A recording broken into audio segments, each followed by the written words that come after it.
Of course, these little cubes are a touch too perfect, so I need to add some texture.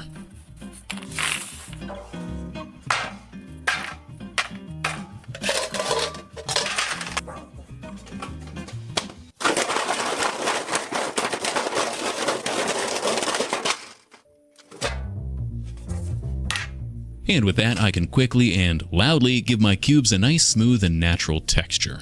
Now, with 12 equally sized cubes, I've got the making of an end portal, but in order to actually open said portal, I'm gonna need some eyeballs.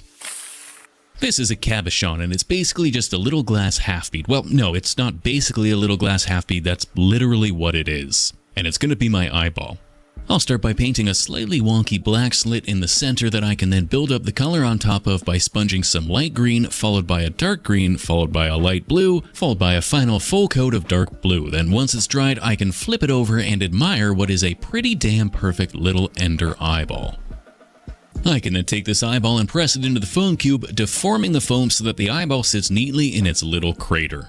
I can then pop the eye out and add some cracks to the cube before giving it a black base coat followed by a sandy sand colored color. I'll then sponge some dark ochre haphazardly around the block and dry brush it with a final bone white. The eyeball blocks have some kind of green filigree around the top half, so I'll add that before finally getting on to gluing the eyeball in place. Of course, I've done all these steps 11 more times, so all I need to do is glue my eyeballs in place and I have a full set of 12 eyeball blocks. I can then glue my blocks together in sets of 3 with the eyeballs facing inwards, at which point all that's left to do is add the portal. To center the portal and lift the block slightly off the ground, I cut a little plexiglass shelf to fit in the middle and I added some little risers to the side. This way I can attach my blocks without having to add any braces to the corners, keeping the 3x3 floating wonky portal shape. All that's left to do then is make my portal goo. I'll make said portal goo by mixing some silicone caulking with an ample amount of black ink. I'll then spread this onto my Perspex shelf, then using a finger and lots of isopropyl alcohol, I'll smooth the silicone out so it looks a little bit more like a pitch black portal. Finally, to add that starry effect, I can flick some white ink onto the portal. Now, before the silicone can cure, I'll glue each of the eyeball triplets around the edge of the portal onto those pre-attached Perspex legs. And with that, I've got a terrific little end portal ready for an escaping dragon. Because the silicone is still soft, I can press Jean down into the goo, which will harden and hold her in place. All that's left to do then is attach her wings, and I'd say we're all done here, and on to the glamour shots.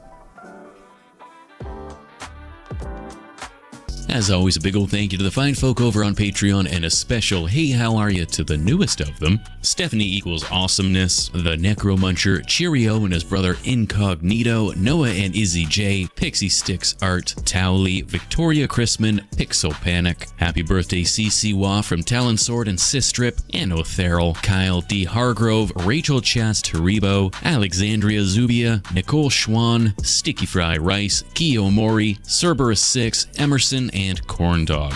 You are the multi-eyed portal to another dimension that allows this big goofy dragon of a channel to escape the realities of getting a real job. Whoa, that one hits a bit too close to home. Otherwise, we'll see you next time.